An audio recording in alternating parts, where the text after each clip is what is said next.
गणेशाय नमः। ओम गम गणपते नमः। आज 4 अगस्त को विभुवन संकष्टी चतुर्थी का व्रत है। वैसे तो प्रत्येक माह में 2 चतुर्थी तिथि पड़ती हैं, एक कृष्ण पक्ष में और दूसरी शुक्ल पक्ष में।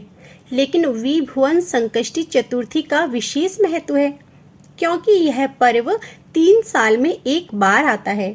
अधिक मास में पड़ने के कारण इसका अत्यधिक शुभ फल भक्तों को प्राप्त होता है। अधिक मास की कृष्ण पक्ष की चतुर्थी तिथि को विभुवन संकष्टी चतुर्थी का व्रत रखा जाता है और भगवान गणेश जी की पूजा की जाती है। भगवान शिव और माता पार्वती के लाडले गणेश जी का जो भी भक्त इस दिन व्रत व पूजा करता है और उन्हें भोग लगाकर प्रसन्न करता है, इससे भगवान भोलेनाथ और माता पार्वती जी की कृपा भी उसे प्राप्त होती है। इसी कारण इस व्रत का विशेष महत्व है। इस दिन गणेश जी की पूजा करने से जीवन में आ रही सभी समस्याएं दूर हो जाती हैं। साथ ही व्यक्ति को सुख समृद्धि का आशीर्वाद प्राप्त होता है। इस व्रत में रात के समय चंद्रमा को अर्घ्य देते हैं। चंद्रमा को अर्घ्य देने के बाद ही यह व्रत पूर्ण होता है। तो आज आप रसपान कीजिएगा विभुवन संकष्टी चतुर्थी की व्रत कथा का और साथ ही जानिएगा पूजा विधि के विषय में। पूजा विधि। विभुवन संकष्टी चतुर्थी के दिन सबसे पहले सुबह उठें और स्नान कर लें। इस दिन लाल रंग के कपड़े पहनकर पूजा करें। पूजा करते समय अपना मुंह पूर्व या उत्तर दिशा की ओर रखें। स्वच्छ आसन या चौकी पर भगवान को विराजित करें। भगवान की प्रतिमा या चित्र के आगे धूप दीप प्रज्वलित करें। ओम गणेशाय नमः, ओम गम गणपते नमः मंत्र का जाप करें। पूजा के बाद भगवान को लड्डू या तिल से बने मिष्टान का भोग लगाएं।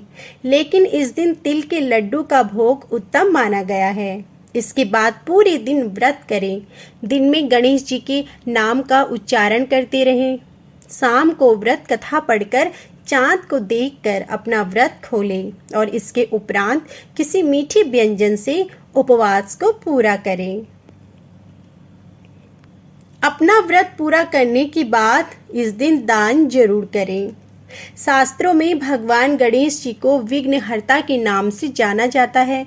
वे अपने भक्तों की सारी विपदाओं को दूर करते हैं और उनकी सभी मनोकामनाओं को पूर्ण करते हैं।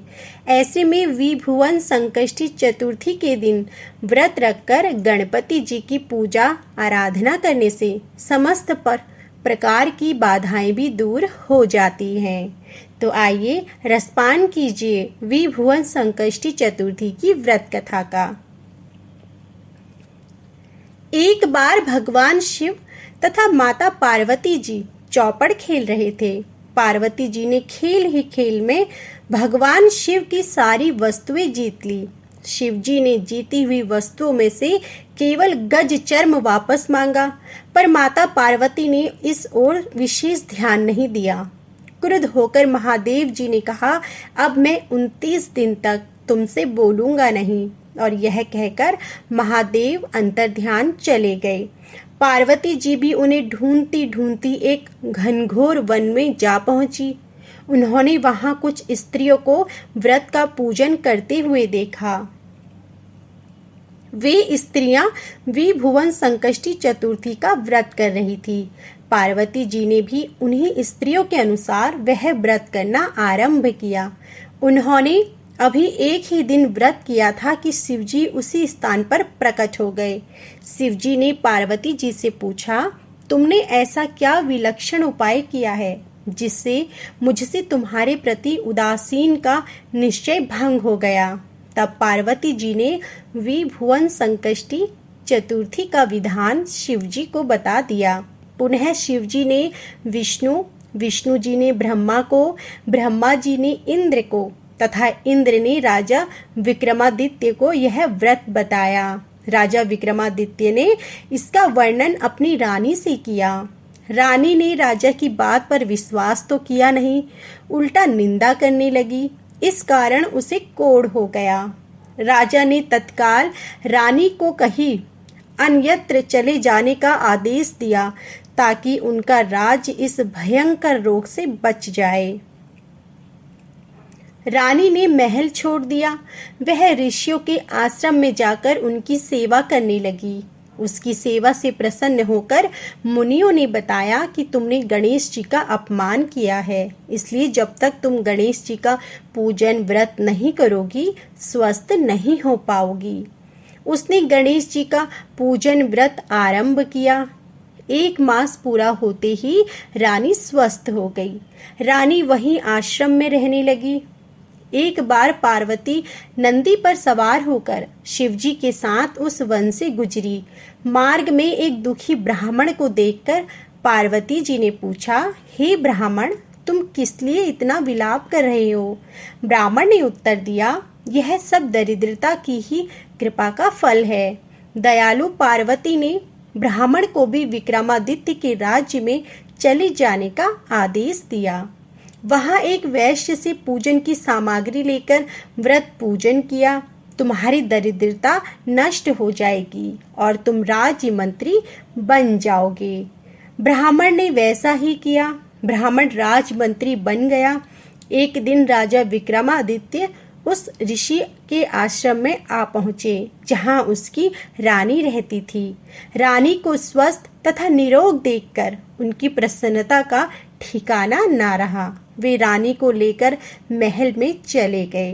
राजा और रानी जीवन भर सभी सुखों को भोगकर अंत में स्वर्गलोक को प्राप्त किया। विभुवन संकष्टी चतुर्थी का महत्व।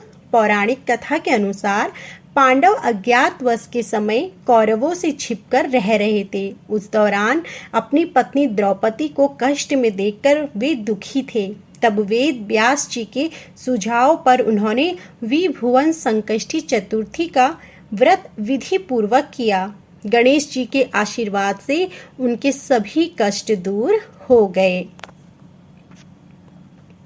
तो यह थी हमारी संपूर्ण विभुवन संकष्टी चतुर्थी की व्रत कथा और पूजन विधि। उम्मीद है कि आपको हमारी यह वीडियो पसंद आई होगी।